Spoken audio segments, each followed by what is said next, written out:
Greetings and welcome to the Marginally Geeky Show. I'm your host for the evening, Eugene Stevens. We've got a full crew tonight. Everyone's back, and we're talking about our newest book, The Overstory by Richard Powers. So, Jen, this was your pick. You're welcome, everybody. So, why did you pick this book? I believe I heard about it on the Ezra Klein show. He was interviewing the author, and it just sounded intriguing. I knew it was about trees, and then I read the synopsis, and I was like, I don't really understand what it's fully about, but I'll give it a shot. And it was very highly, praised, and et cetera, et cetera. So, yeah, I'm a sucker for a good tree book.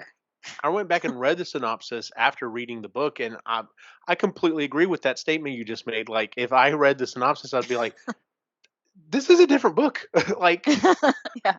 It's like, is it a sci-fi book? Is it fiction, like modern day fiction? Is it history? Yeah, it was a little bit of everything. It was definitely fictional, but loosely based on some, true events and people and things like that. Yeah. So, well, let's go ahead and get on into it. First impressions, Jen. Yeah, I did enjoy the writing and the kind of flow of the story. But yeah, it was a little rough. It was kind of a sad ending without a lot of closure, and it was kind of an emotional roller coaster throughout. We'll talk about a lot of that, I know, in the questions, but I don't know. I didn't hate it like some people on the show, but I was definitely like a little disappointed with how it ended up. So, Sean? I did not like it. And I think one of the reasons I didn't like it was because it didn't settle on a particular genre. It was fiction for a little bit of time, and then it was nonfiction, and then it was science and spiritual, and it was all over the freaking map. And pick a genre and stick with it, for Christ's sake. So I think that was one of my main complaints on this one. Definitely, there was some cool aspects of it, but the story was all over the place. So it was like, oh, this little section is kind of cool, and oh, this little section was kind of cool. But amongst all the other sections, it was like, nah, this is not my cup of tea. Chris? First impressions, because I listened to it, I feel like I should have read it because it's a lot of multiple points of view. Mm-hmm. And I kept getting lost a little bit on who was talking and what the story was about. There were a lot. There's like, I don't know, like 8 or something. So that was a little weird.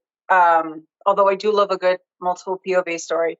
So yeah, I was wondering, I was a little confused and wondering what was happening most of the time. And then as it got through its story, I did like the middle part where everything's sort of yeah, they were connected at that point. Yeah, everything started connecting and things like that, and I liked that. That was kind of cool. But that's where it is. I think I feel like Jen, where it was just like I didn't read the synopsis on the back, so I should read it. It might be funny, but it was just a lot of like, because I'd seen it on Book Talk and I was like, okay, and then I read it, I'm like, don't get it. Yeah. I don't get it.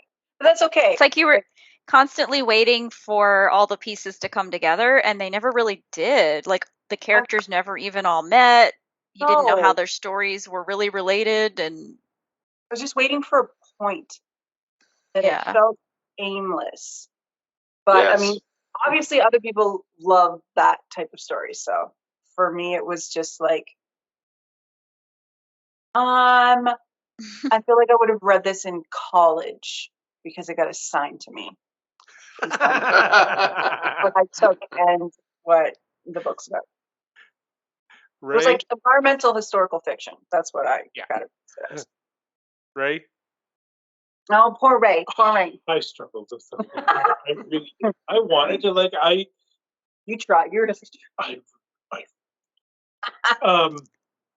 I think for me the struggle was the it wasn't the multiple point of views. I think I would have liked that better. I liked that part of it. For me, it was keeping track of everything because I didn't know who to care about.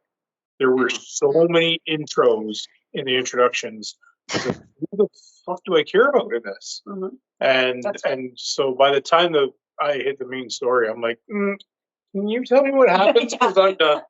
He's like, I can't do this anymore. Just tell me what happens. Well, spoiler alert, at the ending, you don't care about any of them. That's what I found out. I started listening to I didn't, like I said, I didn't read the synopsis or anything, and I started listening to this, and I got the only thing I knew was I can't remember. I guess talking to you, Jen, that I knew there was multiple characters or there was multiple viewpoints. I think I got that from you. That's the only thing I knew about the book. And I got to listening, and I don't remember how far in I was. And I literally just stopped. I'm just like, where is this going? Like okay, so we talked about some of the intros for some of the characters. Literally, one of the intros for one of the characters is something like, he was a small boy, and like his parents sent him away from, I think, Japan or maybe it was China, and he comes to the U.S. and he grows up and he becomes an engineer and he does all this stuff and he has $3 and he dies. Yeah. So we're gonna focus on the daughter, and I'm just like, what happened to the dude? Like, well, it says at the beginning of the chapter that it was her story, but yeah, yes, it goes way back. It goes. That would be like trying to tell my. All right, let me tell you the story of Eugene Stevens. Well, Marvin Stevens grew up and then he had a kid and his name was Marvin Robert, and then he had a kid and his name, and that's me. Like, I'm like, Jesus. I told my partner at work, I said, I know when I tell stories to people, I probably put too much information in there because I want to make sure if there's any backstory someone needs to know, they have that backstory. But I'm just like, wow, this was taken to the nth degree. But I think he was really trying to establish each character's connection to trees. And by going back to the dad and showing the heirlooms and the tree that he planted, like that helped establish where Mimi got her connection, and a lot of it was very convoluted. Like the first guy, they go back literally 6 generations or something, and but you see the relevance because they're talking about this chestnut tree that they're taking pictures of and blah blah blah. But yeah, it was hard to follow. Yeah. So, but yeah, so literally at one point I was just like, okay, well maybe this is, I can't even remember what I associated it with, but I'm just like, okay, well this is obviously the part of the book where we're establishing all of our characters, and then eventually as we go through the book, they'll all come together, and this will be a story, and we do get some characters coming together, but we never get all of them together. In fact, the one kid who was in the wheelchair, like, did he ever meet anyone else? At the He very met end. the scientist, and he was in the same room as Mimi. But okay, yeah.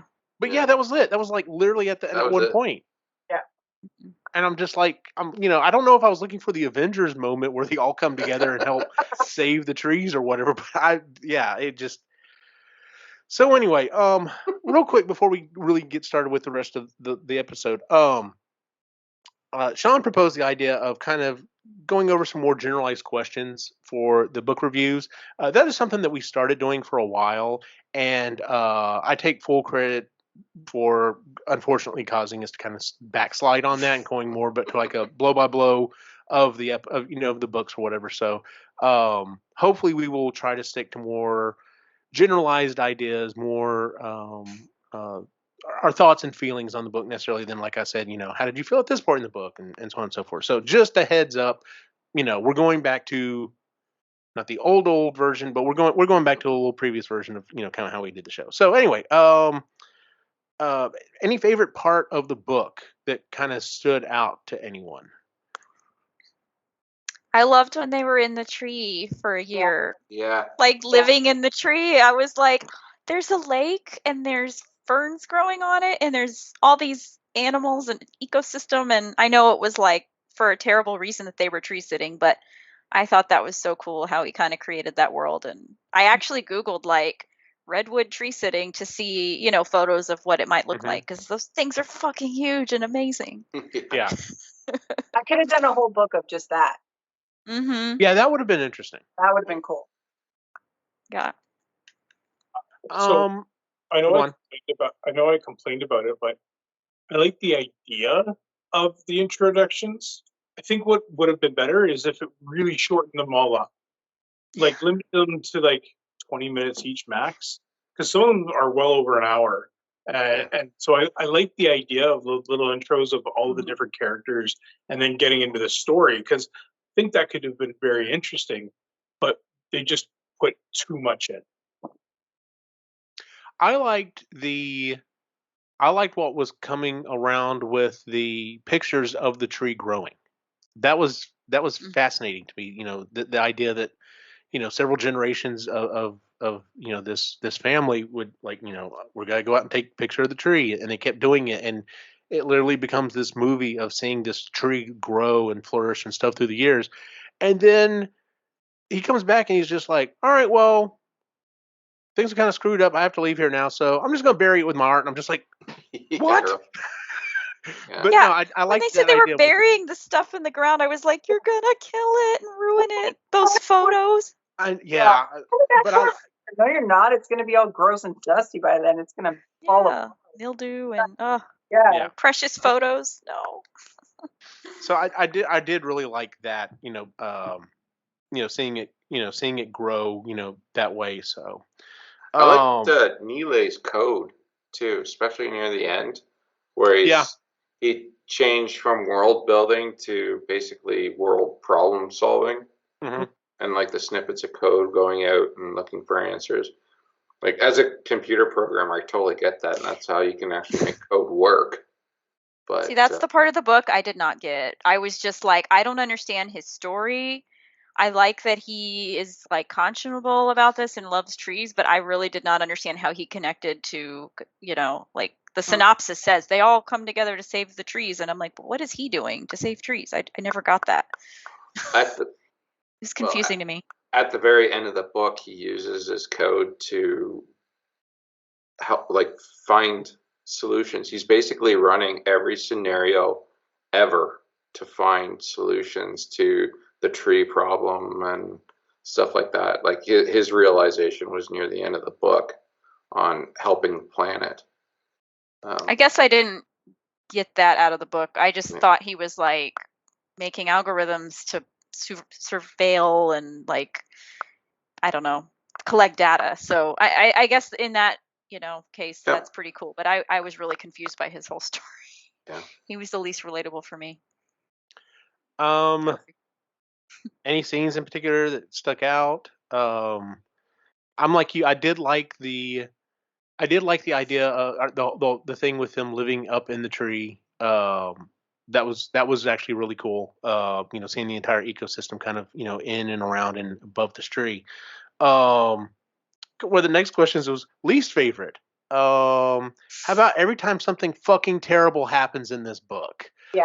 Yeah. You know, we spend all this time in this tree and we see how magnificent it is, and then it gets cut down. Okay, well that sucked. Okay, well, let's go save something else. Oh no, so we're gonna kill this character. Okay, cool. What about this character? Oh, they get paralyzed. Fantastic. I feel so wonderful reading this book. Like this was a downer book for me. Like Yeah. Yeah. I understand why.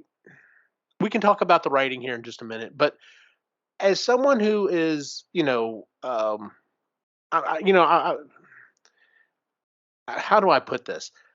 I don't see how this would be a good book to make people like. I guess getting information about trees and making people, you know, aware and interested in trees and how much impact they have on the planet is good, but this just is a Debbie Downer book, and it just kind of makes me feel like, well, we're all fucked, so who cares anyway? Like, I it feel was like just, all of the characters suffered early in their life. Like they all had that in common. And yeah, then I was like, okay, this is one of the things that's going to tie them together. They're all, you know, going through trauma or something. But yeah, I was actually listening to another podcast talk about this book, and they even said, like, it's a great story, but not the best introduction to the eco-fiction genre, because if you haven't already read some of these books before, you're going to really, it's going to be a downer. And I mean, I've read books like this and it's a huge downer for me too. So I was like, oh, that would have been good to know before introducing it to a bunch of people who probably don't read this kind of stuff as often. But, yeah. I can't. I like stories with hope. That's humanity stories for me. It's all about the hope at the end of it or something, right? Like, give me a grain of hope. Give me something to fight for. But if you're just gonna shit all over everybody, it's like, it's not a great story for me. Yeah, you're right, the lack of hope is just, and it's, even if it's a book, they get beat down and they're constantly, they don't win in the end, but they're just like, fuck it, I'm going to keep going. Like, this is worth saving. I'm still okay with stories like that. And I didn't get that from the end of this book. The end of this book was just like, well, like I said, we're all screwed. So smoke them if you got them. I think that's why it's very relatable for a lot of people, because we do feel like we've been fighting this environmental fight for generations, years, and a lot of people are kind of hopeless and feel like humans suck and the planet's going to be better when we're gone. And I vacillate between that and hope myself, so I can see where he's coming from with that. Yeah, I couldn't stand anything that had Olivia in it, other than her being up in the redwood tree. That was cool. Mhm. But this communing with trees was like, what freaking book am I reading here? Like, I could understand the stories, everyone's personal stories. Um, there wasn't anything fantastical about them, but all of a sudden she's like talking to tree gods, and everyone is like totally sucked in by her. Oh, she knows what she's talking about. She's talking to trees. No, don't think so. You may want to get her to a doctor. But yeah, other than when she's up in the redwood, which was more the description of it, which I really liked, but Maple herself as a character, nah. Every time they wrote about her, it's just like, oh, god damn it, when's the next person coming on? Well, like you said, it does genre hop a lot. And so it's like, well, if we had gotten more of maybe someone else having that ability, or seeing like some, I don't know, less fantastical version of, you know what I'm saying? Like, maybe if we had gotten some concrete evidence that yes, she is actually communing with the tree, it'd been interesting. Because otherwise, it's just like you said, she's just kind of this out there character. And then when you throw her next to, like, the boy genius who's fucking writing code for all this other stuff and all this other stuff, you're just like, well, how do I But take her literally or not? See these light creatures at one point? He was talking about how he saw the trees come alive and these lights, these auras around them, and that's why I was kind of confused, because he also seemed to be communicating in a way. I don't know. From his intellect, like just the way he's writing code, because I think I remember that section where he sees a particular tree and starts seeing patterns in it, that aura. He's seeing more how code could be written by seeing that, seeing structure in it. That's what he's seeing. It's a little bit different than these beings coming and like telling you what to do and stuff like that Maple seemed to be getting. I got the impression it was more like, you've seen, I can't remember what it was from originally, but you see all these TikToks or YouTube, whatever, where someone's calculating something in their brain, and literally they're just like thinking, you see all these equations and stuff kind of moving around. That's literally kind of how I thought he was, that's what it was going through his head. So I can smell yellow. Chris, anything? My big problem with environmental books is that they never meet people where they are. They're always just giving you, they're just info dumping all of this stuff on you. And then they're like, look, that's the story, folks. And you're just like, well, what am I supposed to do with all of this? How are you enticing me? How are you motivating me? How am I, where I am, supposed to be able to do anything that matters? And that's my big problem with a lot of environmental books, is that it leaves you with more questions than answers. And for me, it leaves me feeling hopeless and not hopeful. The only book I've read, an environmental book that I've read that gave me hope, was Bill Gates' book. That was it, because at least he had some answers and some solutions, Mhm. in my opinion. So it was a. I also don't like. I read for enjoyment. That's my form of entertainment, and I don't want to. It's one thing to read about autobiographies like you were reading, Jen, last year, all those autobiographies of all these wonderful, amazing people who've gone through really unimaginable things. But it's quite another to read a fiction about regular human beings going through regular human shit and then nothing coming of it. Like that, for me, that's not the point of a story. The story has a beginning, middle, and end, and the characters always going for a goal. They're trying to get somewhere. They're trying to do something. And this just felt like we were going on a ride that stopped before it got any good. And because it was just like, oh, I want to read a hopeful ecological book. I want to read something that inspires me and makes me motivated and lights a fire in my ass. Not something that was just like, oh, let's just all put paper bags on our heads and lie on the floor until the Vogons come and blow us up. Like, I didn't know. I don't know his motivation for writing that book and what he was trying to convey in terms of. Other than we're all fucked. Other than that, that's what I got out of it. And I don't like reading books like that. That's not where I want to feel discomfort. I wonder if, though, I mean, you hear a lot of people that communicate climate science and the problems in the environment say, like, we need hope, we need to be, positive and this and that. And a lot of other people also counter that with, no, we need to scare people into action and we need to make them think, like, your house is on fire, you need to put it out. So I'm wondering if that's kind of his motivation, because he's like, okay, yes, there's hopeful stories, but this is one that should scare people into, wanting to do something. Right, because sometimes that can encourage action too. I don't know. Right, but I'm wondering how often that works with you're scaring somebody into action. Most of the time what you've done is you've scared somebody into freezing. You've frozen them. They're deer in the headlights. That fight or flight mode. They're either running away or they're stuck where they are because the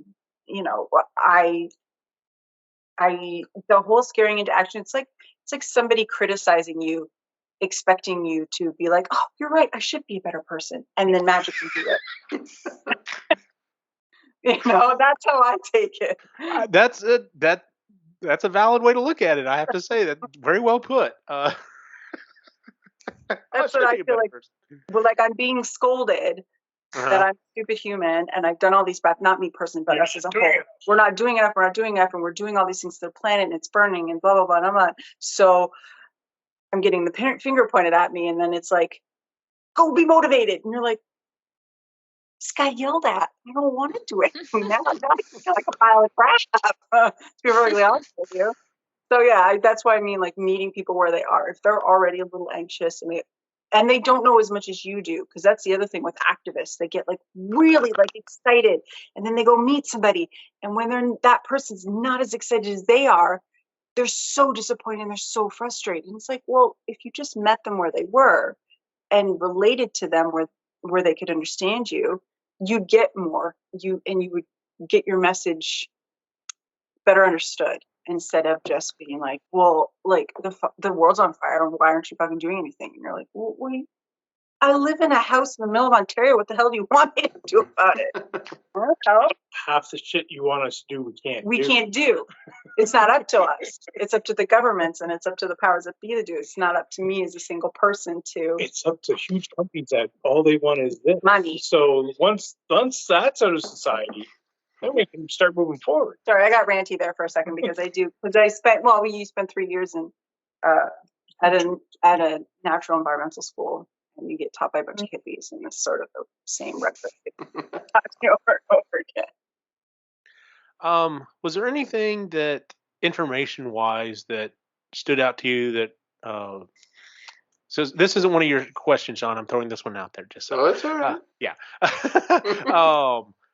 Okay, so the part of the book talking about how we hands off of the older forest, just because of their importance and stuff that they produce and the amount of stuff that they can do as compared to a newer forest.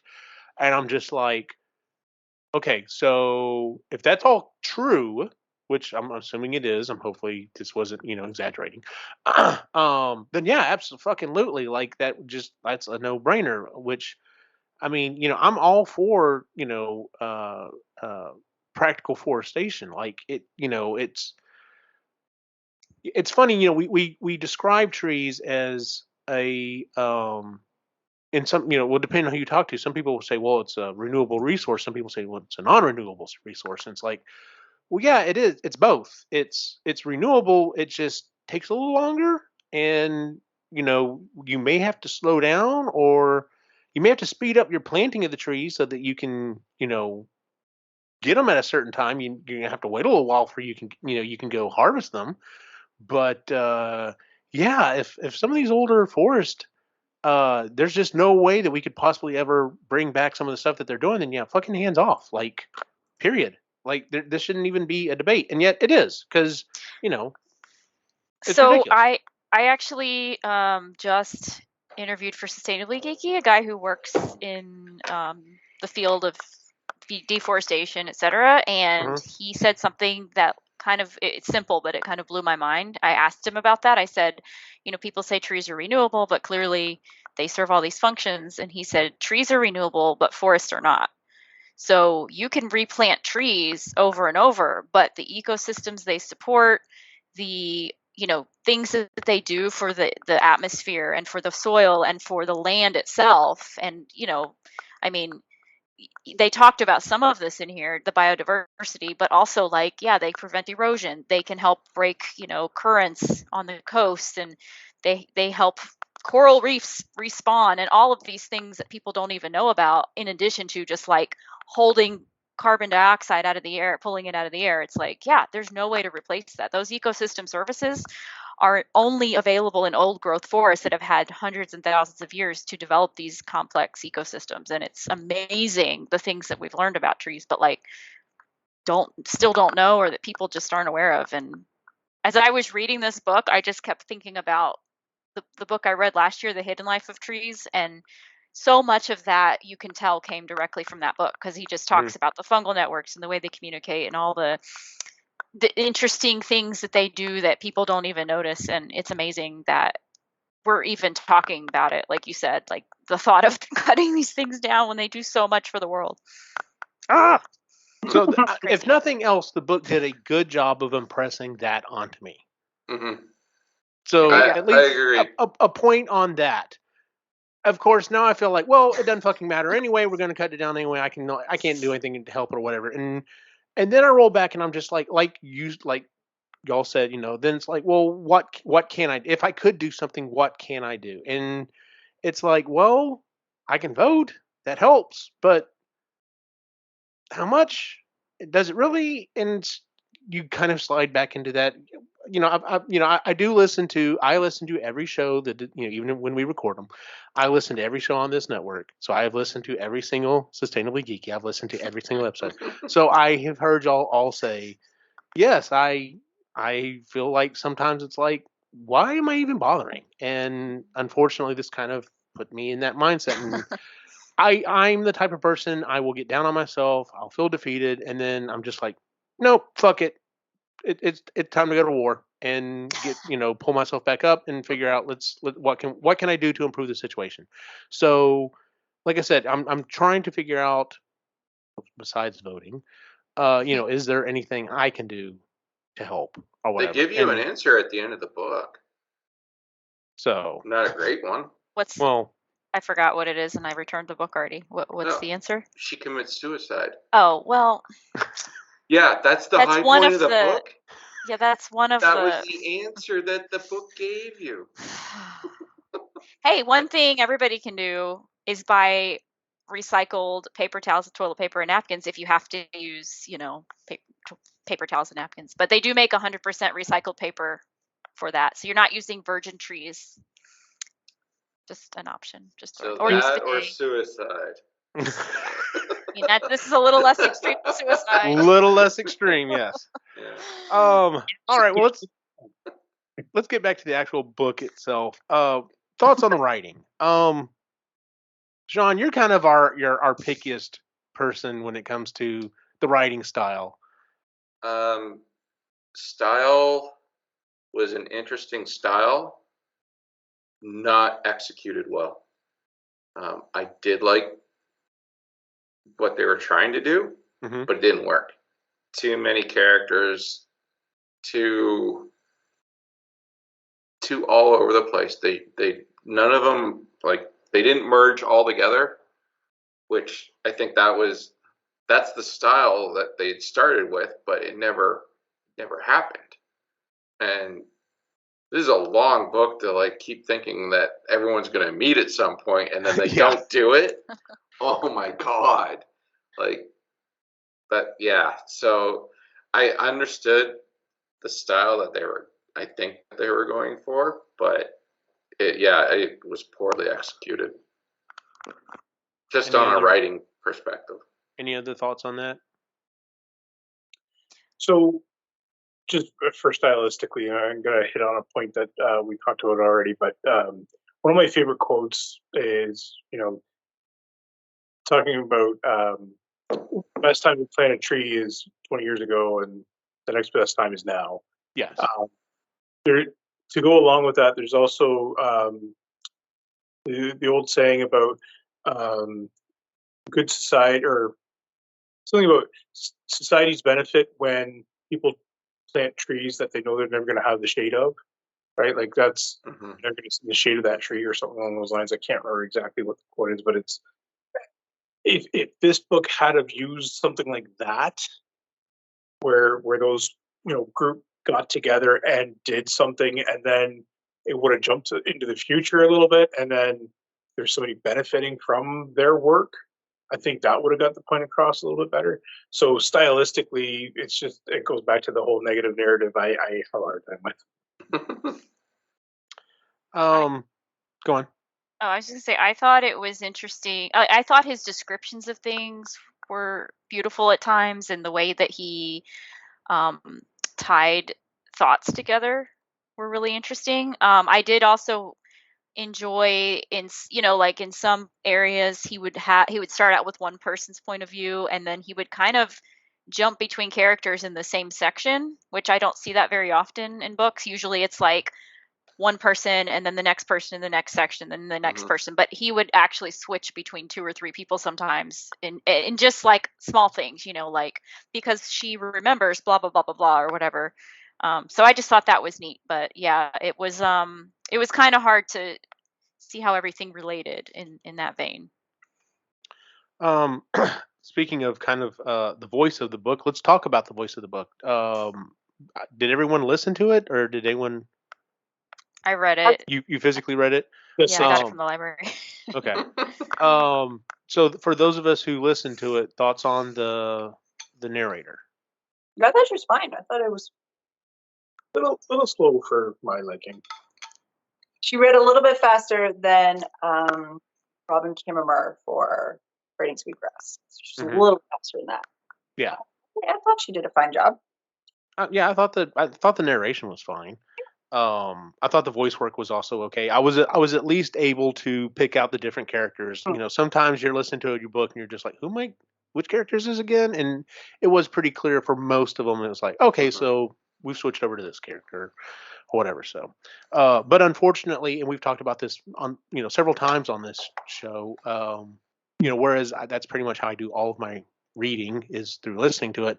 I think it did suffer because of having so many characters.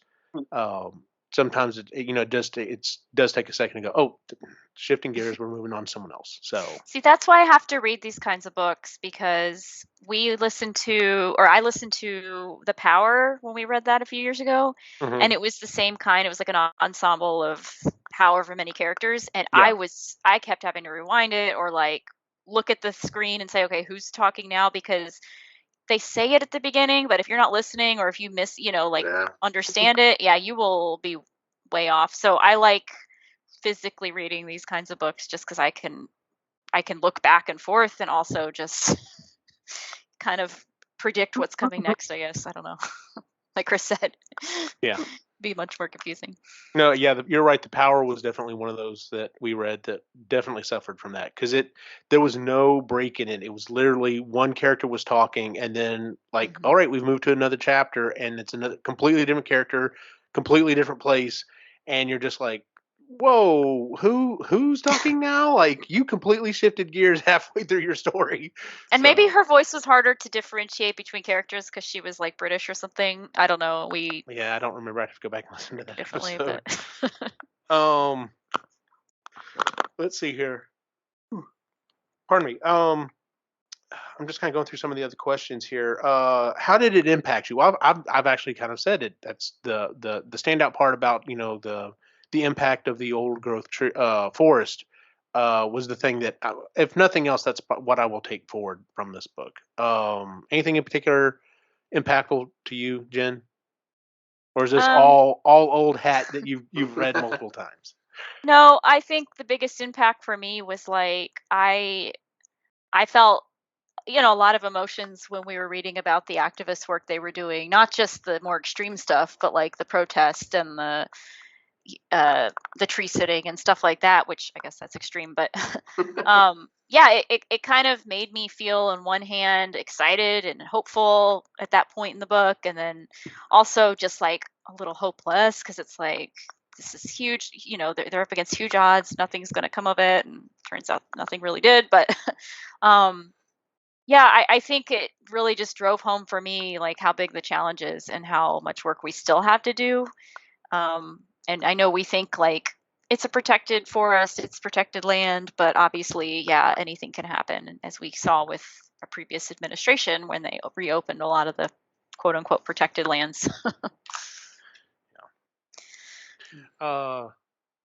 Chris, Sean, Ray, anything in particular stand out you probably would take forward with this book, from this book?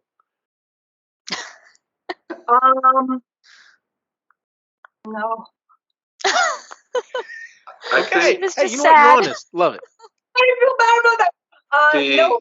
I know for a fact I'm not going to remember any of the characters in this book ever because they Well, that answers frustrated that me and question. I didn't like it. However, the science in the book, like learning about the forest and ecosystems and stuff like that, I remember. I thought that was fascinating and cool, and that'll stick. But everything, Maybe that's why he wrote it. Oh, to frustrate me? To give everybody an education in forests in a way. Okay, but he could have done that a lot. Put it in a pamphlet and I would have remembered it. I thought, hey, I did good. I listened to it. No trees were killed in the audio version of this. There you go. Unlike someone that had to go and use an actual physical book. I went to the library and the book was pre-existing. It's being shared. Thank you very much. Let's see here. Did the book remind you of any other books? I mean, go on, Ray. There's one thing that it reminds me. Okay. There's the Simpsons episode where it told multiple multiple points of view of the same story up until Lisa's robot like goes and explodes and stuff. It's the grammar. Lingo. That's it. That's the one. That's the episode that just reminded. The fact that you remember the name of that robot just is killing me right now because you literally just said, I'm not going to remember any of the characters in this book. Who was the robot on The Simpsons from that one episode? Oh, Lingo. Yeah, I remember him. That's how you write a good story.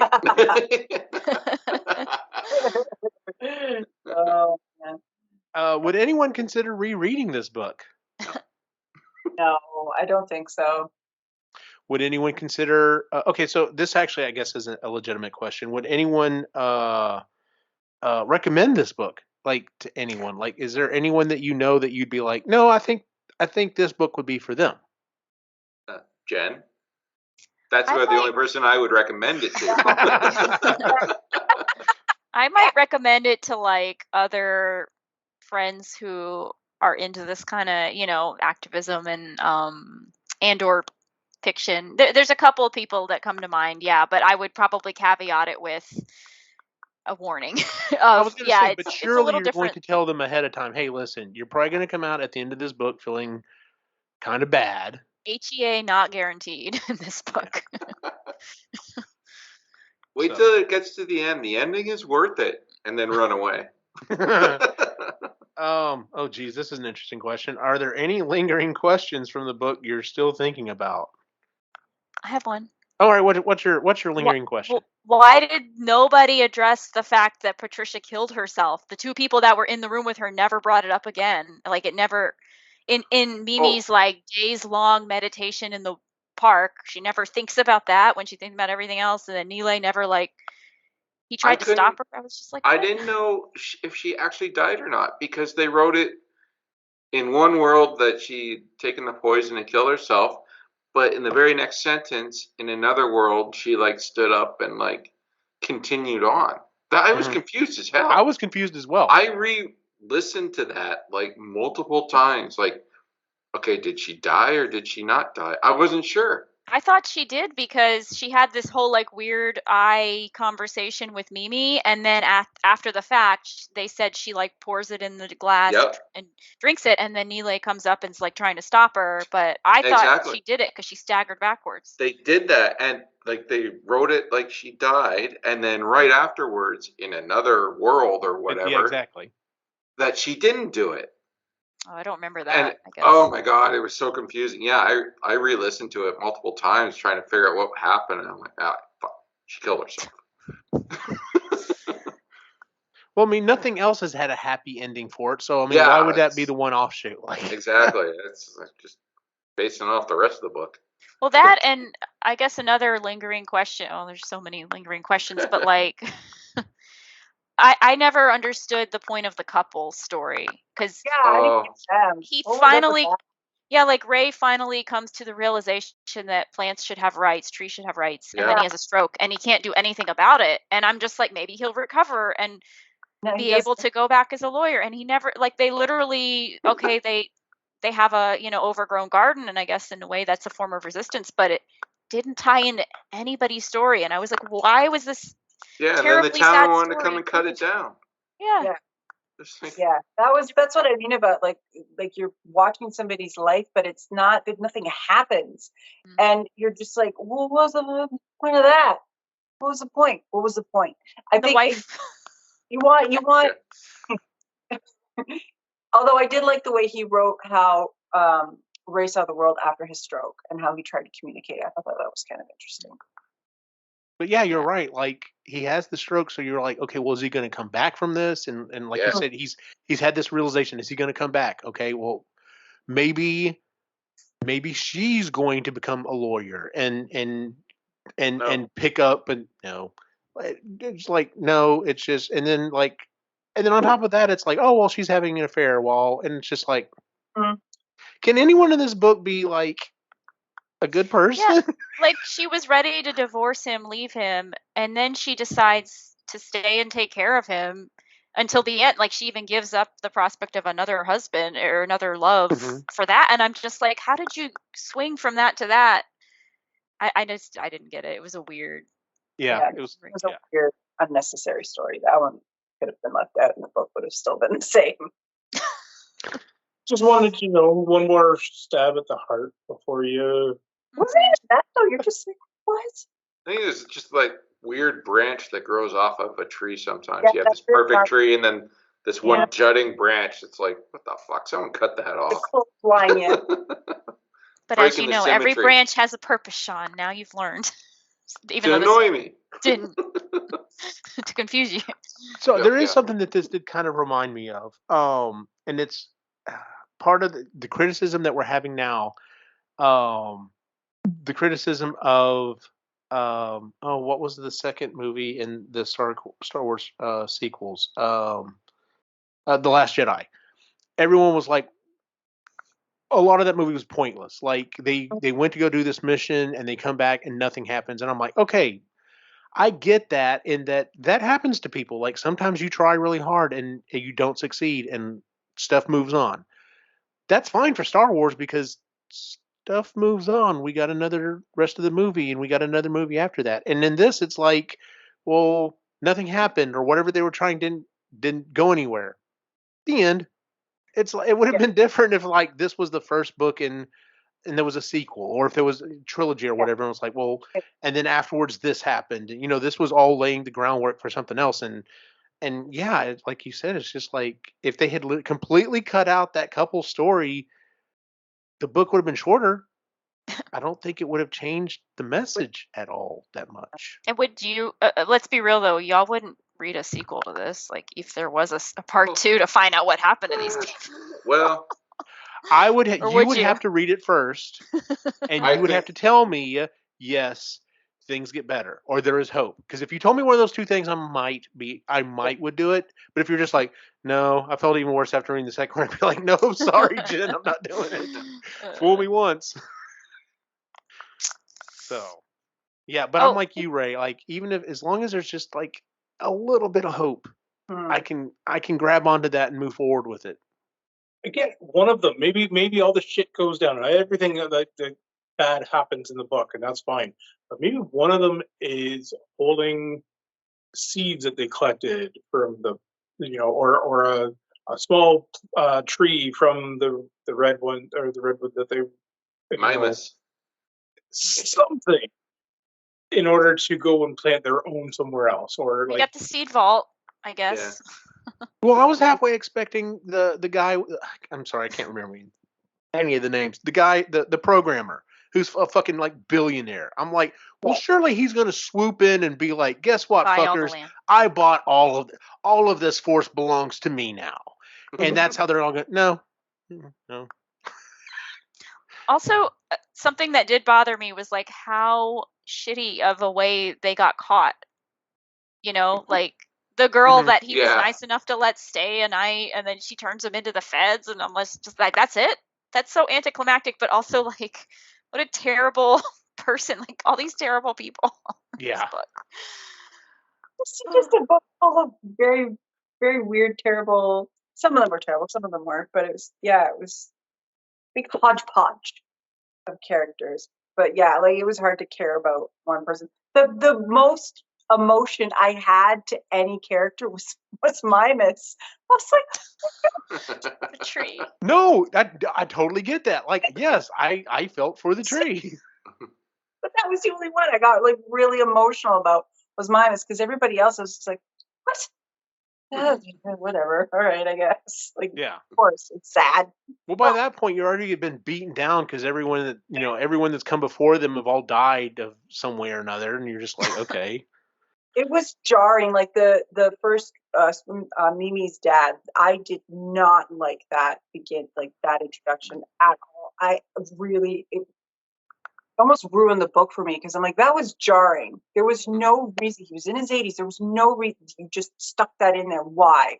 What was the point of him killing himself? His blood, like, and the way that he described it afterwards, and how his children had to clean it up. Like, no, it was.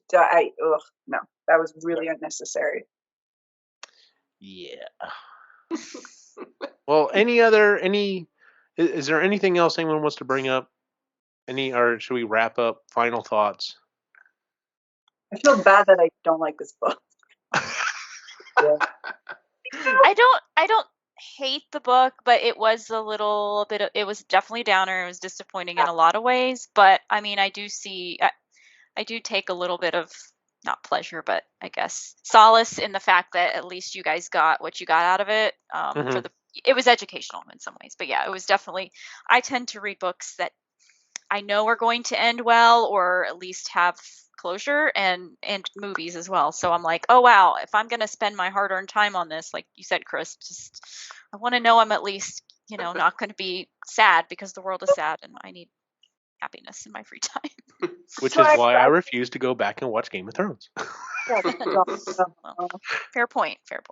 So, all right. Well, let's go ahead and move on to well, before we go into what we've been reading, so we are finally, seems like it's been forever. We are finally moving on to the last book in our round robin that we've done. So next month's book is A Darker Shade of Magic by V.E. Schwab. Yep. I did say that correctly, right? Okay. And that's Chris's pick. So after that, at some point, we will re-roll essentially and come up with another plan and come up with our next series of books. So whenever we do, I'm sure we'll announce it before the next one.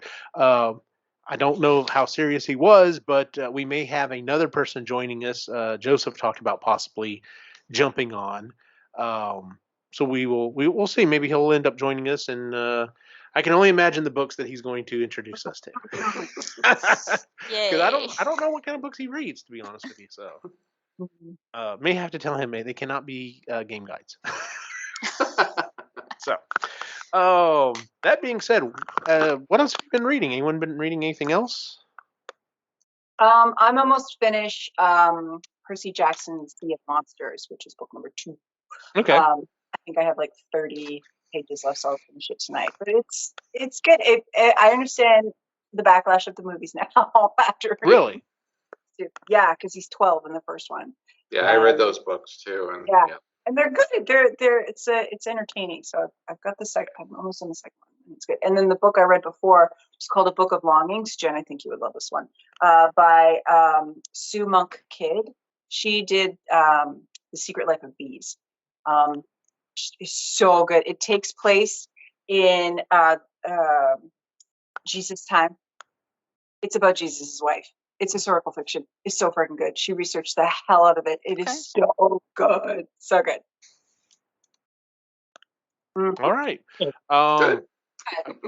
Ray, I know you're not reading anything else because you're doing work. You're doing a class.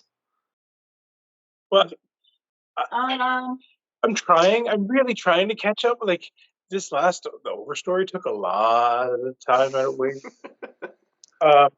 But I started book 2 for Outland. So Ursula started it, and I'm reading a lot about organization behavior. So if you want to tell me what's wrong with your management in your place, I could tell you that. But I couldn't tell you before I took this course too. So now he's got terminology. Yes. Yeah. John, you been reading anything else? I just finished re-listening to Nathan Lowell's Ishmael saga, like the Ashes and stuff like that. So I just finished doing that. I'm actually starting on Milk Run because I actually haven't read that trilogy, which I should have done before. Years ago. Oh well. And then I'm reading Stormfront by what's his name? Jim Butcher. Stormfront, hate her. No, not that one. She's the worst. The Dresden Files. Did you watch that series, The Dresden File? I've heard of it. I've never watched it. It only lasted like 8 episodes or 10 episodes, whatever, but I absolutely loved it. So this is the books that it was based off of. There's a lot of them. So this is the first one. So I thought, oh, what the hell? It was when I was in Ottawa with Patrick in the bookstore. I'm like, ooh, these look good. And then it was like, yeah, the Dresden Files based on it. I'm like, great, yeah, I'll get these. I listened to another podcast, and one of the guys that's on there has been tearing through all the books. Like he just loved them. Like he loves that storyline, the characters, and he's just been tearing through them. Oh yeah, it's mystery with magic involved and like real world, and no, it's great. I love it. But the TV series was so good. I'm interested. That's one of those things. It's like maybe I'll pull the trigger on that. I may have to see. So it's on my possible to do list. So, Jen, did you say you were reading anything else or just a lot of boring newsletters? So no books here other than this one. Well, before the episode, we had a little quick conversation. I am almost done with Red Mars by Kim Stanley Robinson, and I don't know. I will not be recommending it for this show. I don't know if I'm going to be. I will finish the book. I don't know if I'm going to continue on with the series. Right now, I'm leaning towards no. Um, just kind of like with this book.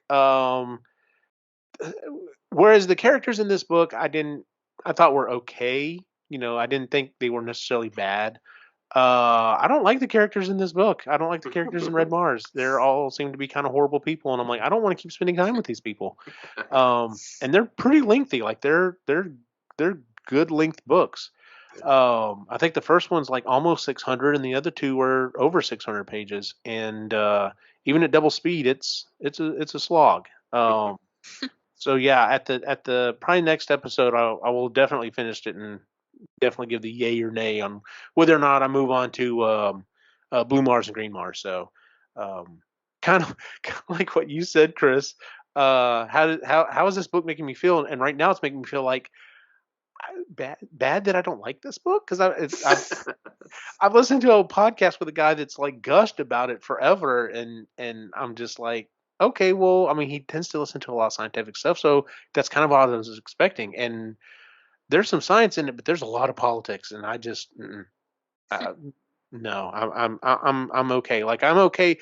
Going back to what we were talking about, you were talking about Outland and Earthside. Yes, we need to discuss what we're going to do because there's different sides and different ideas on what we should do, but it's a fair discussion, and we move on and we either do it or we don't do it. In this book, there's just too many conversations between too many extreme people who are not good people. Otherwise it's like, all Sounds right, well, familiar. after I ended up sleeping with his girlfriend, I decided I was going to stab him in the back. And I'm just like, Jesus, okay, cool. No, not really. Anyway. All right. Well, that is our show for the month, ladies and gentlemen. If you would please give us a 5-star rating on iTunes, Google, Stitcher, wherever it is you listen to the show. You can find us at epicallygeeky.com, where you can find the rest of our shows, including the Epically Geeky Show, the Creatively Geeky Show, and Sustainably Geeky Show. We're not very active on social media, but if you want to see what's going on, you can always find us at Epically Geeky on Facebook, Instagram, and Twitter.